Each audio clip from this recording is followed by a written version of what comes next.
Why, Cassie? Why do you do this? Why do you ramble on about things that nobody really cares about? Why did I just say that? Blah, blah, blah. I can't really talk. Hey everybody, it's Cassie, and I'm gonna be doing a MAC starter kit for you guys today. I basically just picked out all of my MAC products that I consider to be staples in my collection, and I want to show them to you guys. So, without further ado, I'll get started. Alright, the first thing I have to show you today is a concealer, and this is the Studio Finish concealer. And my shade is an NW20, and my camera is like stupid, and it doesn't autofocus, which is really annoying because it's HD, but whatever. So, this is what it looks like. I'm gonna insert some pictures. This is a really nice concealer because it has SPF 35 in it, which is nice. Just so you know, the lighting that I used for these pictures tends to make my products come out a little bit more yellow toned, but I tried to do the best that I could to make them true to color. But you can of course look up better swatches online. I've been using this concealer for like the longest time. I think it's a really, really great concealer.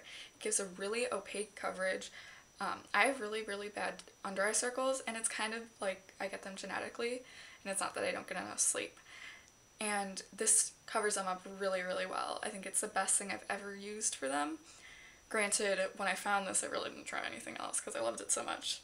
I think this is either my, I want to say like third or fourth pot of this, and it lasts for forever, and it's awesome, so you should definitely look into it.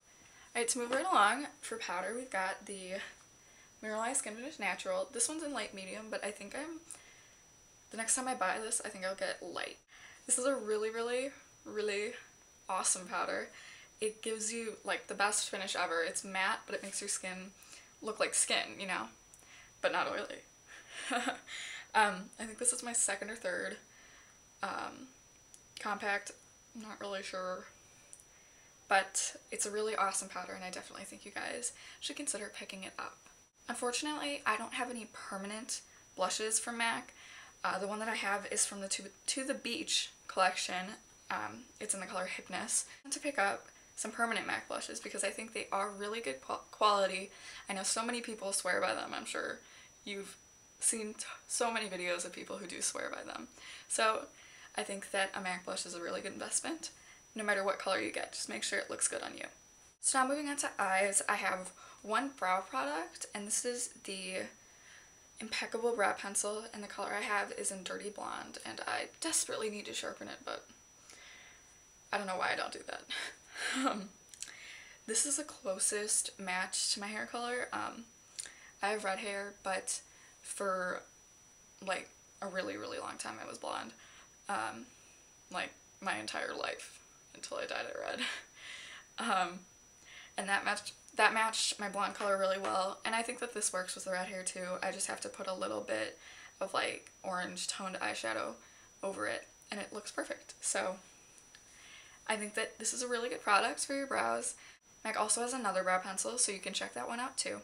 And all in all, this is just a really nice product. For an eyeshadow base, I use the MAC Paint Pot, and this one is in Bare Study, and it's just a really, really gorgeous kind of champagne color with some pinky tones to it, which doesn't show up the best in my pictures. Bare Study and the name and all that has worn off the back of the packaging that you see in the pictures, but I promise you it says, it used to say Bare Study.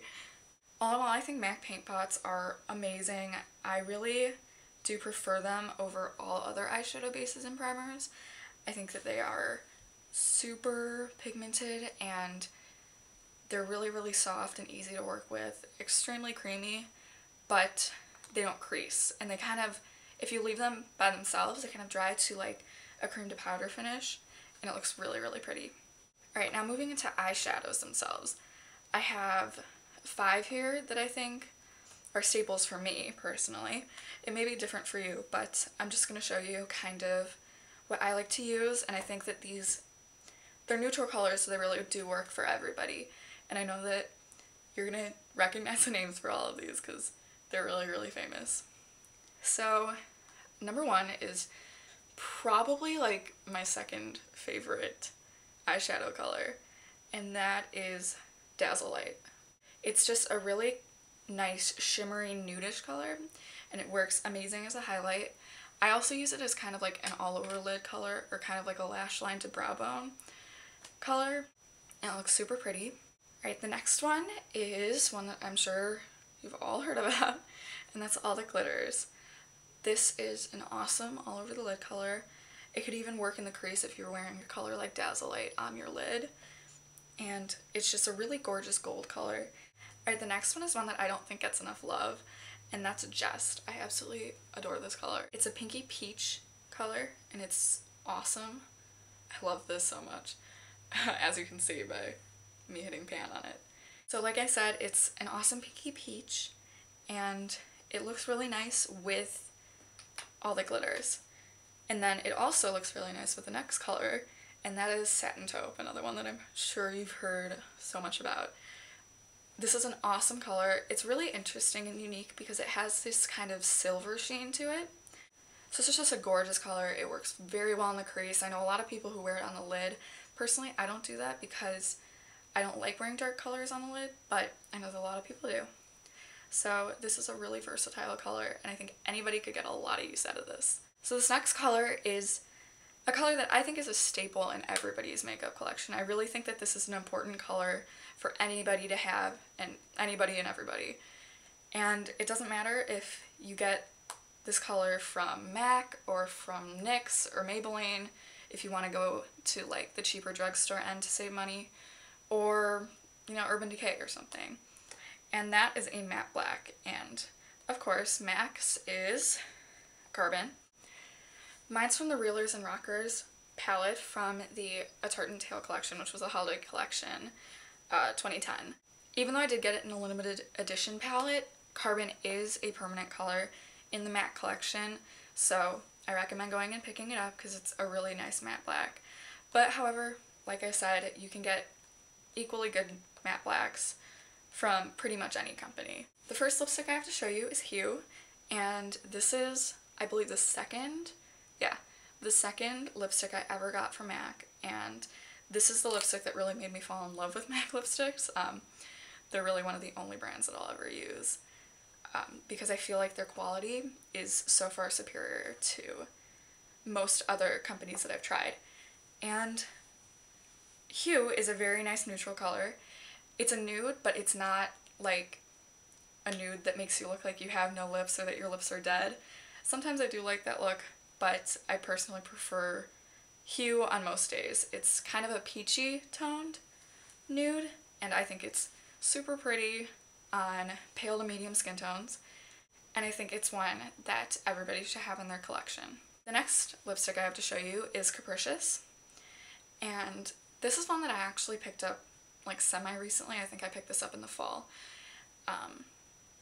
and it has already become a staple in my collection.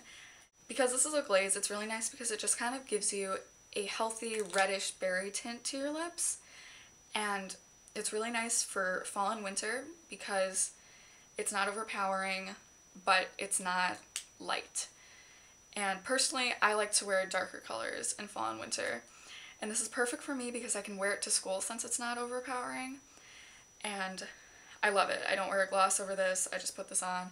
It's awesome, and I think that it's one that everybody should look into at least. Next, I'm going to go into lip glosses. I know a lot of people don't like the MAC lip glosses, but I personally do. I don't find them to be too sticky. I know some people do, but I personally don't. I'm just going to show you my MAC lip glasses. There are also, you know, Dazzle glasses and cream glasses, and there's also the plush glasses too, and like long wear lip colors.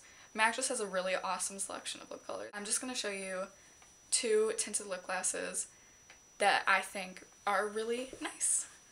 So this first one is the first one that I ever got. This is Underage, and it's just a really nice nude.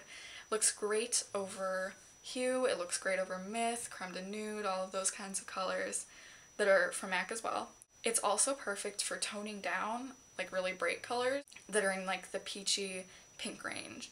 So all in all, I think this is a great nude lip gloss, and I think that you all should check it out. So that is my MAC starter kit.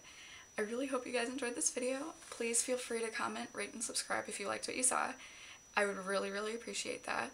Also remember that this isn't the ultimate MAC starter kit. There's so many other videos like this that you can see, and find different opinions on different things.